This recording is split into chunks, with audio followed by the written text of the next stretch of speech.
नमस्कार, मैं हूं बालकृष्ण थरेजा। आप देख रहे हैं डेली लाइव। आइए शुरुआत करते हैं आज के मुख्य समाचारों की।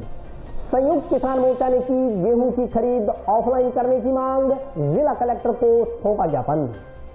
विश्व हिंदू परिषद बजरंग दल की बैठक आयोजित, टाउन स्थित शिला माता मंदिर को कथित रूप से मजार का रूप दिए जाने के प्रयासों का किया गया विरोध।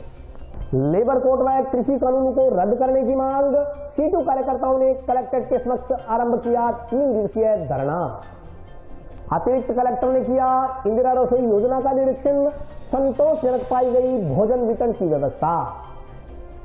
सरकार की उपेक्षा से कृषि पर्यवेक्षकों में आक्रोश, प्रदेश व्यापी आह्वान पर कृषि उप निदेशक कार्यालय के समक्ष दिया धरना। और अब समाचार विस्तार से। गेहूं की समर्थन मूल्य पर खरीद ऑफलाइन करने सहित विभिन्न मांगों को लेकर संयुक्त किसान मोर्चा पदाधिकारियों ने प्रधानमंत्री के नाम का ज्ञापन जिला कलेक्टर को सौंपा। किसान मजदूर व्यापारी एकता जिंदाबाद जिंदाबाद जिंदाबाद। किसान मजदूर व्यापारी एकता जिंदाबाद जिंदाबाद जिंदाबाद। समर्थन मूल्य पर गेहूं खरीद ऑफलाइन करो, ऑफलाइन करो, ऑफलाइन करो। गेहूं की न्यूनतम समर्थन मूल्य पर खरीद ऑफलाइन करने की मांग को लेकर संयुक्त किसान मोर्चा के शिष्टमंडल ने बुधवार को प्रधानमंत्री के नाम का ज्ञापन जिला कलेक्टर को सौंपा। इस मौके पर किसानों ने कहा कि किसान की ओर से देश के अनाज भंडारों एवं आम व्यक्ति के लिए कड़ी मेहनत से गेहूं का उत्पादन किया जाता है। भारत सरकार ने इस वर्ष गेहूं की न्यूनतम समर्थन मूल्य खरीद में ऑनलाइन रजिस्ट्रेशन की आवश्यक शर्त लगा दी है। इससे रबी फसल की कटाई एवं खरीफ फसल की बिजाई में लगे किसानों को अनेकों अनावश्यक परेशानियों का सामना करना पड़ेगा। वक्ताओं ने कहा कि किसान के पास गेहूं भंडारण की व्यवस्था नहीं होने के कारण उसे खुले आसमान के नीचे अपने खेत में ही गेहूं डालना पड़ेगा। मौसम में इन दिनों वर्षा, आंधी, तूफान की संभावना बनी रहती है। इससे गेहूं की चमक एवं गुणवत्ता खराब होने की संभावना रहेगी। किसान को गेहूं लोडिंग अनलोडिंग का अनावश्यक खर्चा भी वहन करना पड़ेगा। इसके अलावा रजिस्ट्रेशन करवाने के बाद गेहूं खरीद के लिए लंबा समय देने से किसान अपनी कृषि जिन्स निजी हाथों में बेचने को मजबूर होंगे। उन्होंने आरोप लगाया कि सरकार तरह तरह की अड़ंगेबाजी कर एमएसपी को खत्म करना चाहती है, लेकिन एमएसपी को खत्म नहीं होने दिया जाएगा। ऐसे में न्यूनतम समर्थन मूल्य पर गेहूं खरीद में ऑनलाइन की अनिवार्यता समाप्त कर खरीद ऑफलाइन की जाए। ज्ञापन देने वालों में विजय पूनिया, अंगद कुमार, महावीर, मदन दुर्गेशर, लाभ सिंह, राहुल कुमार, कमलेश, बलबीर सहित अन्य लोग उपस्थित थे।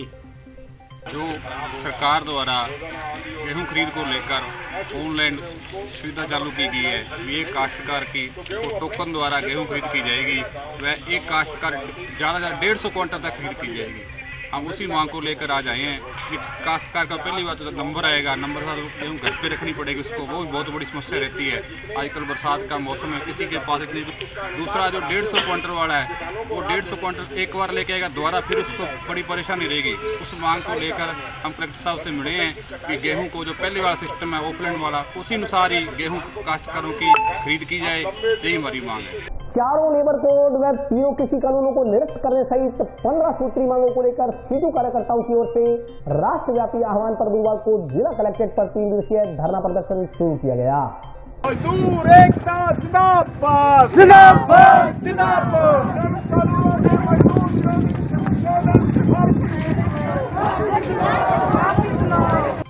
चारों लेबर कोड व तीनों कृषि कानूनों को निरस्त करने सहित 15 सूत्री मांगों को लेकर भारतीय ट्रेड यूनियन सीटू की ओर से राष्ट्रव्यापी आह्वान पर बुधवार को जिला कलेक्ट्रेट पर 3 दिवसीय धरना प्रदर्शन आरंभ किया गया। इससे पहले सीटू कार्यकर्ता लाल चौक स्थित शहीद भगत सिंह यादगार केंद्र के समक्ष एकत्रित हुए तथा जुलूस के रूप में नारेबाजी करते हुए जिला कलेक्ट्रेट पहुंचे। यहाँ हुई सभा को संबोधित करते हुए वक्ताओं ने कहा कि केंद्र की मोदी सरकार निजीकरण की नीतियों के चलते एफसीआई, आरएसडब्ल्यूसी, सीडब्ल्यूसी, वेयर हाउस के गोदामों व कृषि मंडियों के अस्तित्व पर संकट पैदा हो गया। सर्वोच्च न्यायालय की ओर से भारतीय खाद्य निगम में ठेका प्रथा खत्म किए जाने के निर्देश के बावजूद भी ठेका प्रथा अभी तक जारी है। हाल ही में मोदी सरकार की ओर से असंवैधानिक तौर से पारित कृषि कानूनों ने कृषि समेत एफसीआई, आरएसडब्ल्यूसी, सीडब्ल्यूसी के बने रहने को भी खतरे में डाल दिया। इसके चलते देश की खाद्य सुरक्षा एवं सार्वजनिक वितरण प्रणाली ही खतरे में पड़ जाएगी और गरीबी से हताश जनता को निःशुल्क एवं सस्ती दरों पर राशन का अनाज व अन्य जन उपयोगी वस्तुएं मिल नहीं पाएंगी। करोड़ों मजदूर बेरोजगार हो जाएंगे और लाखों नौकरियां खत्म हो जाएंगी। उन्होंने कहा कहा कि केंद्र सरकार कृषि पर 3 कानून लेकर आई है, इससे बाजार में जमाखोरी एवं कालाबाजारी से भ्रष्टाचारियों को लाभ मिलेगा। वक्ताओं ने कहा कि ठेका खेती से पूंजीपतियों को फायदा होगा और किसान पूरी तरह से बर्बाद हो जाएगा। ये कानून रोजगार को पूरी तरह से खत्म कर देंगे, किसानों की जमीन छीनकर पूंजीपतियों के हवाले कर देंगे। पूरे देश का किसान तीनों कृषि कानूनों व 4 लेबर कोड के खिलाफ है। इसके खिलाफ सीटू की ओर से पूरे देश में जिला मुख्यालयों पर 24, 25 व 26 मार्च को 3 दिवसीय धरना आरंभ किया गया है। धरना प्रदर्शन के दौरान तहसीलदार नानाराम को राष्ट्रपति के नाम का ज्ञापन सौंपा गया। इस मौके पर बहादुर सिंह चौहान, चंद्रकला वर्मा, आत्मा सिंह, कमला मेघवाल सहित कई कार्यकर्ता मौजूद रहे।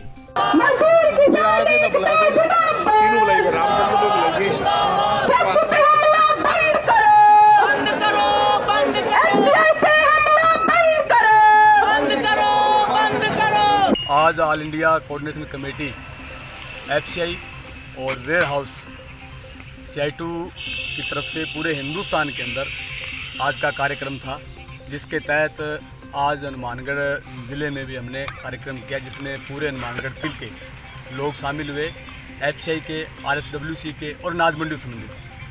इसका मुख्य आज के कार्यक्रम का जो बिंदु थे वो इस प्रकार थे कि अभी केंद्र सरकार जो 3 काले कानून लेके आ रही है, जिसमें किसानों का प्रचार कर रही है कि किसानों का ही हुआ है, ऐसा नहीं है। उसमें एक ही कानून जो है वो किसानों को भूमि से छीनने का काम कर रहा है। उसकी सबसे बड़ी बात हमारी एफसीआई है, भारतीय खाद्य निगम है। जब वो सारी गेहूँ या जीन्स जो है डायरेक्ट खरीद करके अडानी और अंबानी के गोदामों में जाएगी, तो एफसीआई में वो गेहूँ नहीं जाएगी। और एफसीआई में जब गेहूँ नहीं जाएगी, जिससे तहत सरकार 2 रुपये किलो सस्ता अनाज आपातकाल में या किसी आपदा में, जैसा पिछले साल कोरोना के चलते गेहूं वितरित किया, अगर यही गेहूं के पास ना होकर व्यापारियों के पास होता, किसी कंपनी के पास होता, अडानी अंबानी के पास होता, तो ये गेहूं हमें 100 रुपये किलो मिलता। इसी को लेकर आज पूरे देश के अंदर कि सार्वजनिक वितरण प्रणाली बचाओ, खेती बचाओ और एफसी अगर नहीं बचेगी तो इसमें जो करोड़ों लोग मजदूर हैं जिसमें काम वो प्रभावित, उनका रोजगार छीना जाएगा। साथ साथ एफसी के जो कर्मचारी हैं वो भी खाली हो जाएंगे।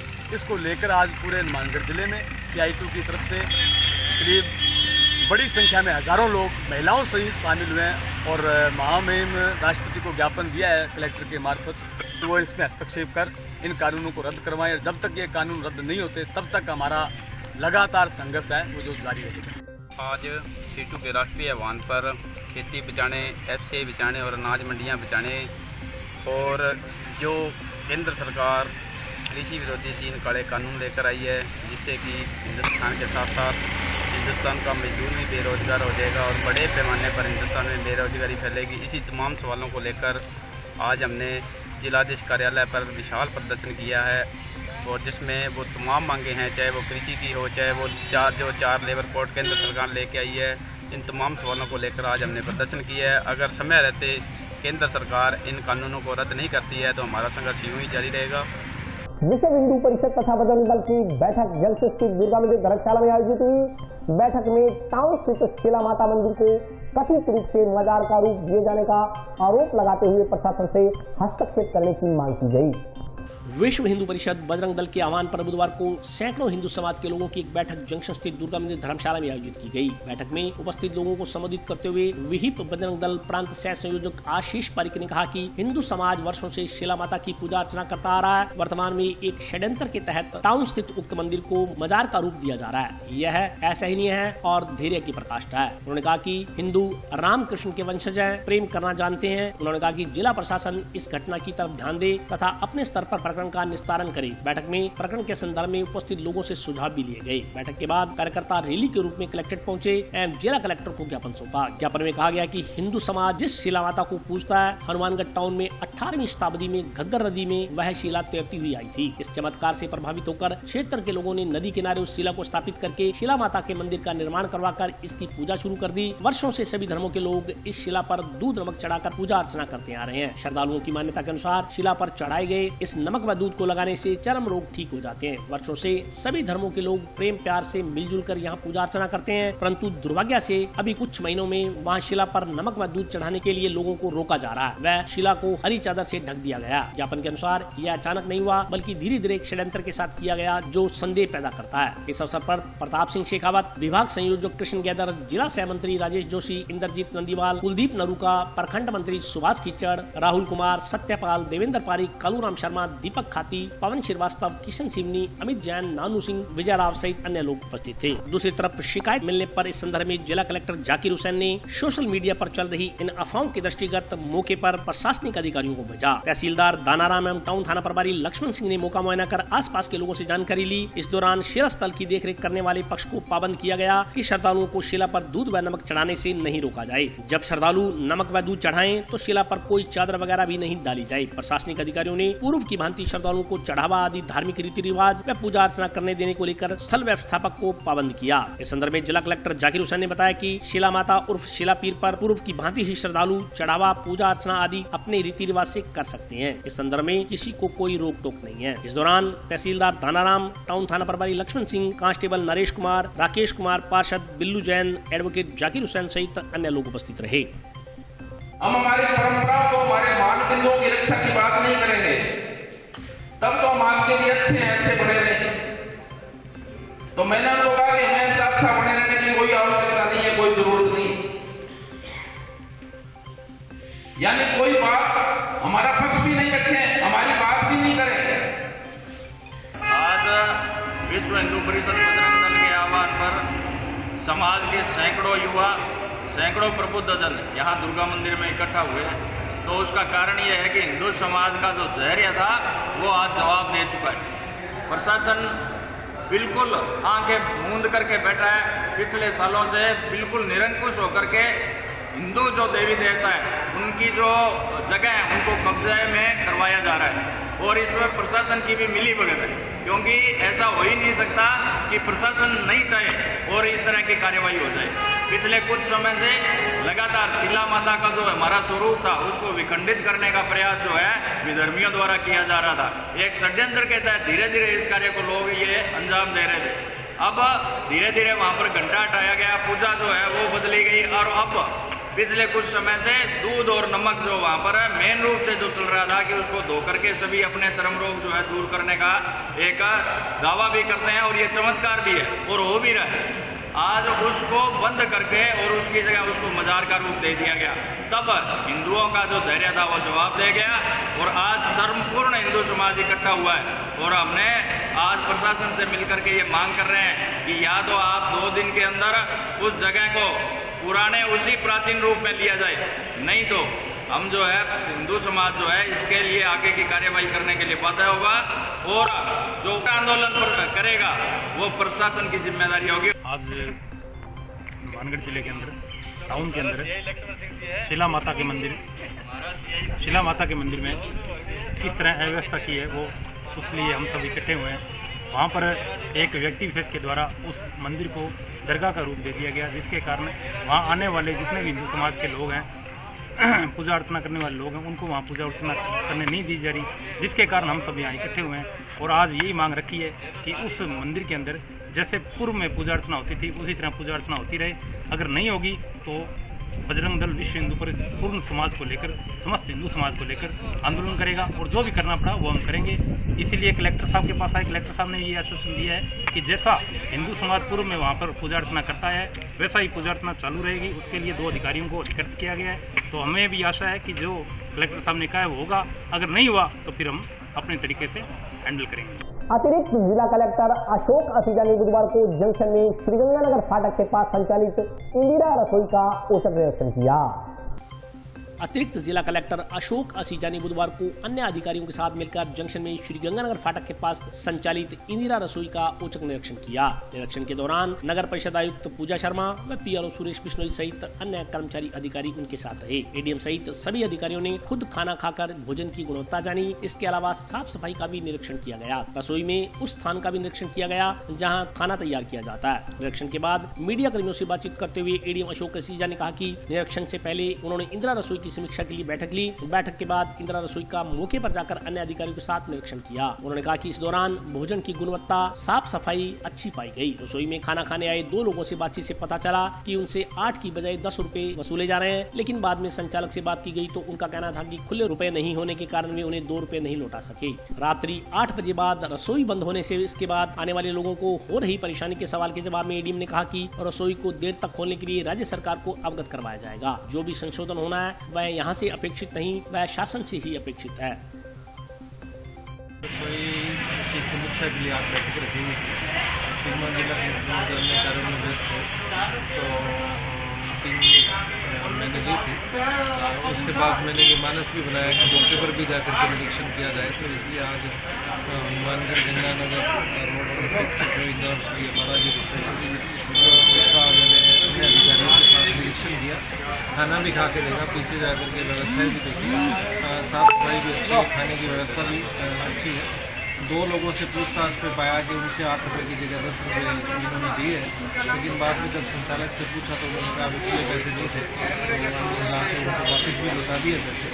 और एक व्यक्ति को निःशुल्क भी उन्होंने खाना खिलाया। मैंने खुद भी खाना खा के देखा, खाना स्वादिष्ट है, अच्छा है। के संबंध में मैं जिला कलेक्टर महोदय को और राज्य सरकार को अवगत कराएंगे, जो भी यहाँ से अपेक्षित नहीं है, वो शासन से अपेक्षित है तो करवाएंगे। कोरोना की गाइडलाइन की पालना कराएंगे। कृषि पर्यवेक्षकों के 16 सूत्री मांग पत्र पर कार्रवाई न होने के विरोध में प्रदेश व्यापी आह्वान पर कृषि पर्यवेक्षक संयुक्त समन्वय समिति ने बुधवार को धरना प्रदर्शन किया। एकता जिंदाबाद जिंदाबाद जिंदाबाद, इनकलाब इनकलाब जिंदाबाद जिंदाबाद, इनकलाब इनकलाब जिंदाबाद जिंदाबाद।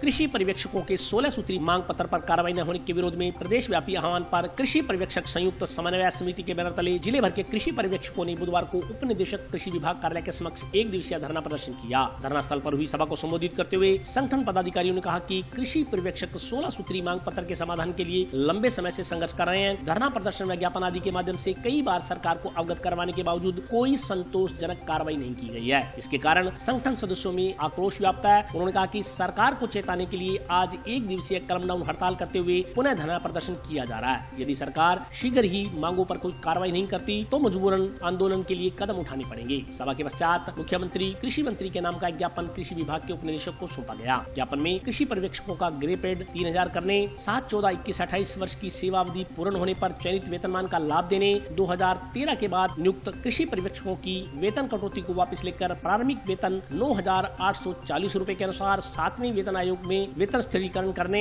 4800 व 5400 पे ग्रेड प्राप्त कृषि पर्यवेक्षकों को नए पद के उच्चीकृत कर सहायक कृषि अधिकारी बनाने आदि की मांगे की गई हैं। इस दौरान संगठन उप जिला शाखा अध्यक्ष सलीम शेख, सुरेश शर्मा, हरविंदर सिंह बराड़, आदराम भटोरिया, प्रताप सिहाग, मोनिका, रोशनी, मैना, ललिता सहित जिले भर के कृषि पर्यवेक्षक मौजूद रहे। संरक्षण विभाग में भी सहायक कृषि अधिकारी और कृषि पर्यवेक्षक के पद स्वीकृत किए जाए। राजस्थान लोक सेवा आयोग द्वारा की जाने वाली समस्त कृषि पर्यवेक्षक विभागीय भर्तियों में कृषि विभाग में कार्य योग्य कृषि पर्यवेक्षक व सहायक कृषि अधिकारियों हेतु 15% कोटा आरक्षित किया जाए। सहायक कृषि अधिकारी को आधार किसान सेवा केंद्र का किराया 1500 रुपये प्रति माह किया जाए। अतिरिक्त कार्य भत्ता 1000 रुपये प्रति माह कर संपूर्ण कार्यकाल के लिए दिया जाए। ग्रामीण क्षेत्र में कार्यों को भी हार्ड ड्यूटी लॉन्च किया जाए। जिला स्तर पर कृषि संगठनों को प्रकोष्ठ बैठकों का आयोजन किया जाए।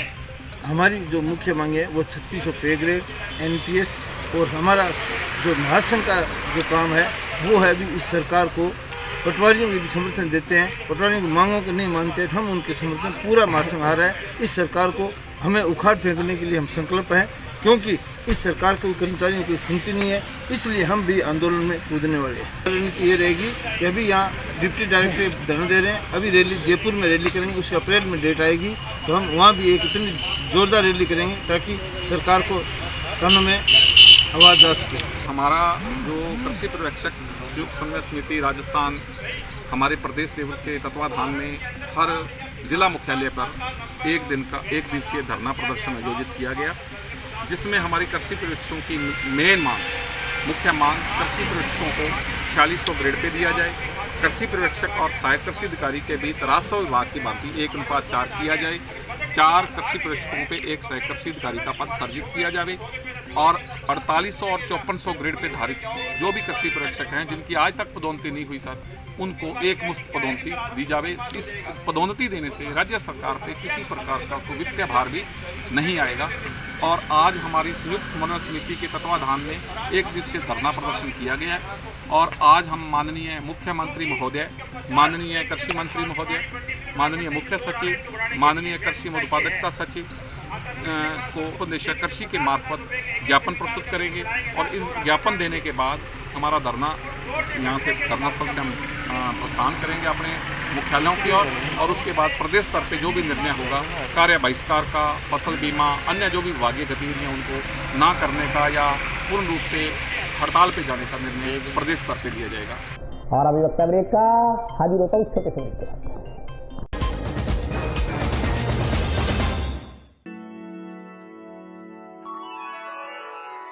यूं तो कई बार मुझे हंसते देखा है, पर ये हंसी कुछ और है। ये गहना मुझ पर जचता है, पर ये महज एक गहना नहीं, ये रूपरेखा है मेरे मन की, हंसती खिलखिलाती लहरों की, जो आतुर थी अब तक मुझ पर सजने को। इसलिए ये गहना ही मेरा सच्चा श्रृंगार है, श्रृंगार है, श्रृंगार है।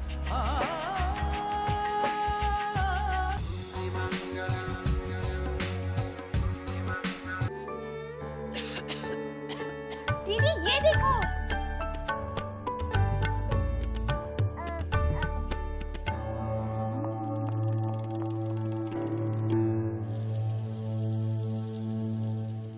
नोवेल कोरोना वायरस बीमारी को फैलने से रोका जा सकता है।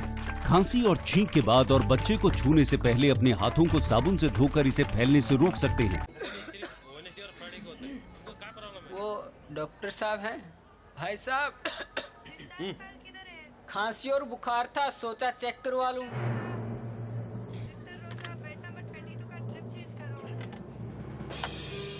नोवेल कोरोना वायरस बीमारी को फैलने से रोका जा सकता है। बुखार के साथ खांसी और छींक होने पर तुरंत नजदीकी हेल्थ क्लिनिक या केंद्र जाएं। ब्रेक के बाद स्वागत है। आइए नजर डालते हैं अगले समाचारों पर। मालवा हॉकी अकेडमी द्वारा 5A साइड हॉकी प्रतियोगिता का आयोजन किया गया। प्रतियोगिता में जिले भर से कुल 8 टीमों ने हिस्सा लिया। मालवा हॉकी अकेडमी के सहयोग से 2 दिवसीय 5A साइड हॉकी प्रतियोगिता का आयोजन किया गया। प्रतियोगिता में जिले भर से कुल 8 टीमों ने हिस्सा लिया। हॉकी कोच हरवीर सिंह के अनुसार यह खेल तेजी से खेले जाने वाला खेल है। इसमें टीम के 5 खिलाड़ी खेलते हैं। इसमें ग्राउंड के साइड में बोर्ड का उपयोग होता है, जिससे आइस हॉकी की तरह बॉल चलती रहती है। प्रतियोगिता के समापन के मुख्य अतिथि रेयान कॉलेज प्राचार्य डॉक्टर संतोष राज पुरोहित, राजस्थान राज्य जूडो एसोसिएशन प्रदेश कोषाध्यक्ष तरुण विजय थे, जबकि अध्यक्षता हॉकी राजस्थान कोषाध्यक्ष व ओलंपिक्स के जिलाध्यक्ष मरकी सिंह मान ने की। 2 दिवसीय हॉकी प्रतियोगिता में विजेता का खिताब निर्वाल टीम ने अपने नाम किया। प्रतियोगिता में प्रथम, द्वितीय व तृतीय स्थान पर रहने वाली टीमों को अतिथियों की ओर से मेडल व नगद पुरस्कार देकर सम्मानित किया गया। माता अंग्रेज कौर चैरिटेबल ट्रस्ट की ओर से शहीद आजम सरदार भगत सिंह के शहीदी दिवस 23 मार्च के उपलक्ष्य पर आज सचखंड कॉन्वेंट स्कूल में 5A साइड हॉकी टूर्नामेंट का आयोजन किया गया। ये 2 दिवसीय प्रतियोगिता में हनुमानगढ़ जिले से 8 टीमों ने भाग लिया, जो लीग पद्धति के हिसाब से टीमें यहाँ मैच खेली। इसमें फर्स्ट, सेकंड, थर्ड टीम जो आई, जिसमें प्रथम स्थान पर आने वाली टीम निर्वाल, सेकंड स्थान पर डंडेला और तीसरे स्थान पर आने वाली टीम सोनडी रही। इन टीमों को नगद पुरस्कार, ट्रॉफी और मेडल पहनाकर सम्मानित किया गया। इस प्रोग्राम में मुख्य अतिथि डॉक्टर संतोष राज पुरोहित जी रेयान कॉलेज और श्री तरुण कुमार जी विजय, जो बेबी हैप्पी मॉडर्न कॉलेज के संरक्षक हैं।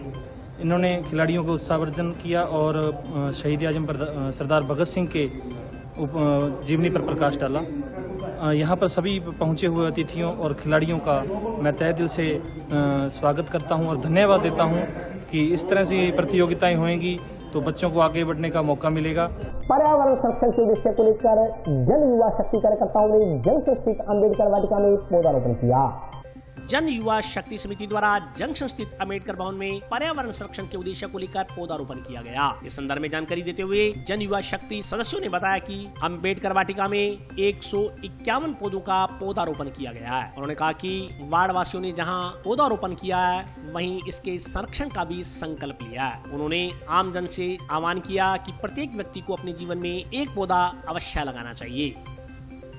जन युवा शक्ति के द्वारा पर्यावरण संरक्षण के तहत पर्यावरण बचाने के लिए आज अंबेडकर वाटिका में 151 पौधे लगाए गए हैं और वार्डवासियों के द्वारा उनके हाथों के उन्हें पेड़ पौधे लगाए गए हैं और इसका सार संभाल का जिम्मा उठाया है।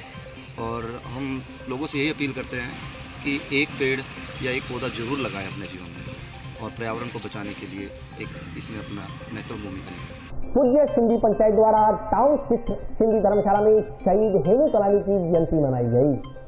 पूज्य सिंधी पंचायत समाज द्वारा टाउन स्थित सिंधी धर्मशाला में अमर शहीद हेमू कलानी की जयंती मनाई गई। इस मौके पर भगत सिंह, राजगुरु, सुखदेव आदि को भी नमन किया गया। वक्ताओं ने कहा कि सिंधी समाज के महान सपूत हेमू कलानी की जयंती प्रत्येक वर्ष मनाई जाती है। सिंधी समाज के इस सपूत द्वारा देश के लिए दिए गए बलिदान से प्रेरणा मिलती है। उन्होंने उपस्थित लोगों से हेमू कलानी से प्रेरणा लेते हुए देश हित में काम करने का आह्वान किया। इस मौके पर शहीद हेमू कलानी की जीवनी से संबंधित विषय पर सामान्य ज्ञान प्रतियोगिता का भी आयोजन करवाया गया। उन्होंने कहा कि प्रतियोगिता में प्रथम, द्वितीय तथा तृतीय स्थान हासिल करने वाले बच्चों को 13 अप्रैल को आयोजित होने वाले चेटीचंड मेले में सम्मानित किया जाएगा। इस मौके पर सिंधी समाज के प्रधान रतनलाल वाधवानी, घनश्याम मेघवानी, मुरलीधर हरवानी, किशन ककुवानी, मनोहर लाल बाबानी, खेमचंद तेजवानी, पवन टेकवानी, सोनू गंगवानी, मोहन भारवानी, विद्या सखीजा, वर्षा करमचंदानी, रिया बाबानी, रिया मेघवानी, रजनी नानकानी, पायल बाबानी, करुणा गंगवानी सहित सिंधी समाज के अनेक लोग उपस्थित रहे। हमारे जो समाज के शहीद हुए थे अमर शहीद हेमू कलानी, उनकी भी जयंती, उसके उपलक्ष्य में हमारे सिंधी समाज के बच्चों ने जो हेमू कलानी का स्केच है उसको कलर करके यानी रंग भरो प्रतियोगिता रखी है इन छोटे बच्चों की। अक्सर देखा जाता है कि इन सभी शहीदों के बारे में बड़े बच्चों को अच्छी जानकारी रहती है, लेकिन ये जो छोटे बच्चे हैं 5वीं क्लास तक के, ये इन जानकारी से अनभिज्ञ रहते हैं। तो आज मन में एक ऐसा उद्देश्य आया कि इन छोटे बच्चों को भी इन शहीदों के बारे में जानकारी हो।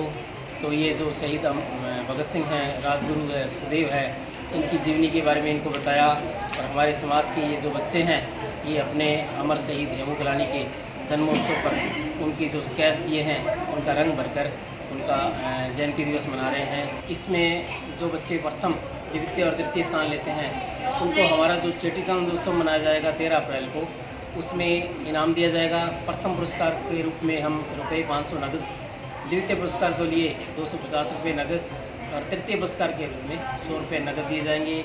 वह चेटीचंड उत्सव जो होगा हमारा 13 अप्रैल को सामूहिक रूप से मंच पर अनाउंस होगा।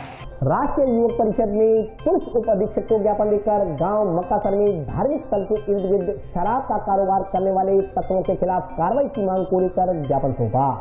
गांव मक्कासर स्थित गुरुद्वारे के आसपास अवैध शराब की बिक्री की शिकायत को लेकर राष्ट्रीय युवक परिषद सदस्यों ने जिलाध्यक्ष प्रवीण जैन के नेतृत्व में पुलिस उपाधीक्षक को ज्ञापन सौंपा। ज्ञापन में कहा गया कि मक्कासर में गुरुद्वारे के आसपास अवैध शराब की खुलेआम बिक्री से वातावरण दूषित हो रहा है। हथकड़ व नाजायज शराब की बिक्री गुरुद्वारे के आगे व पीछे बेरोक टोक हो रही है। शराबी व्यक्ति गुरुद्वारा जाने वाले श्रद्धालुओं से छेड़छाड़ करते हैं, जिससे आमजन परेशान है। राज्य सरकार की नीति है कि धार्मिक स्थलों के आसपास शराब की दुकानें नहीं होनी चाहिए। राष्ट्रीय युवक परिषद ने गुरुद्वारा के आसपास पुलिस जाब्ता लगाकर नाजायज शराब की बिक्री करने वाले लोगों के खिलाफ कार्रवाई करने की मांग की है। ज्ञापन देने वालों में संदीप सोनी, प्रवीण जैन, रामलाल कांवड़िया, शोपत स्वामी, विनोद भोबिया, विजयपाल, महेंद्र सहित अन्य लोग उपस्थित रहे। हमारे मक्का से गुरु घर के पास अवैध दारू की ब्रांचें हैं, अवैध ब्रांचें भी है और अवैध दारू भी बिकती है जी। उनको बंद कराने के लिए जसराम जी बोस को कोशिश को हमने विज्ञापन दिया है जी, कार्रवाई होगी। मांग ये करते हैं दारू बिक्री बंद हो जी और वो हमारे बढ़िया गुरु घर की व्यवस्था है बनी रही जी। दारू पीकर वहाँ लड़ाई झगड़े होते हैं जी। गुरुद्वारे के सामने अवैध शराब बिकती है और बहुत बुरा हाल है। तो हमने कई दिन तक ये सोचा और हम सर्वे करके आए, वहाँ पे मेरे को लगा कि वास्तव में ये गलत बात है, वहाँ हथकड़ शराब निकालने कर प्यारे। तो आज डिप्टी साहब ज्ञापन दिए और डिप्टी साहब ने कहा हम मंगलवार को कार्रवाई करेंगे आपकी। तो थोड़ा बिजी रहेंगे होली तक, मंगलवार को बताना, मंगलवार के बाद आपको विदिन 4 दिन के अंदर उसको सारा खत्म कर देंगे। और आज के लिए बस इतना ही। कल फिर हाजिर होता हूँ नए समाचारों के साथ, तब तक के लिए नमस्कार।